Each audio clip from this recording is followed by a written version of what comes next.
मानव समाचार, मानवता के हक में। आपण पाहत आहात मानव समाचार मराठी। पाहूया ठळक बातम्या। बार्शी शहरात एमडी ड्रग्ज रॅकेटचा पर्दाफाश, 6 जणांना पोलिसांकडून ताब्यात।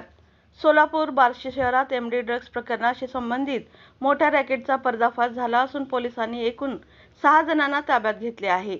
ही कार्यवाही गुरुवारी मध्यरात्री बार्शी शहर पोलिसांकडून करण्यात आली। बार्शीजवळ परंडा रोडवर 3 जणांना ताब्यात घेऊन सुरू झालेल्या तपासात आणखी 3 पोलिसांनी अटक केली आहे। त्यामुळे या प्रकरणात आतापर्यंत एकूण 6 आरोपींना ताब्यात घेण्यात आले। तपासात उघड झाले की हे ड्रग्ज रॅकेट केवळ बार्शीपुरते मर्यादित नसून ते धाराशिव, सोलापूर आणि बीड जिल्ह्यापर्यंत पसरले आहे।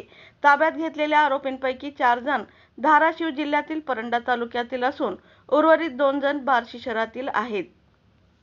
पोलिसांनी 20 ग्रॅम एमडी ड्रग्जचे 9 पाउच, 1 गावठी पिस्तूल, 3 जिवंत काडतुसे आणि 1 कार असा एकूण 13 लाखांचा मुद्देमाल जप्त केला आहे।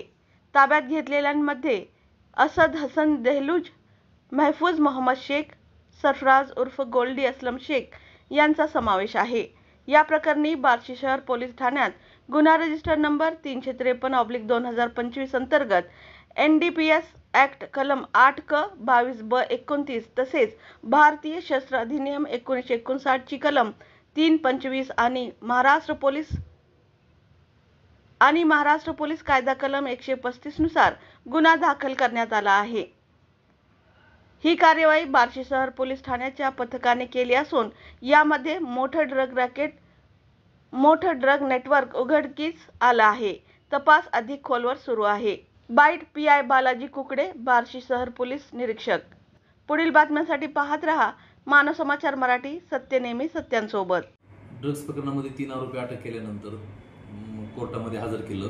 त्यांना जवळपास 5 दिवसाचा PCR मिळाला। PCR मध्ये आरोपीला इंट्रोगेट केल्यानंतर आणखी 3 आरोपींची नावं निष्पन्न झाली। त्या आरोपींना पण अटक केलेला आहे।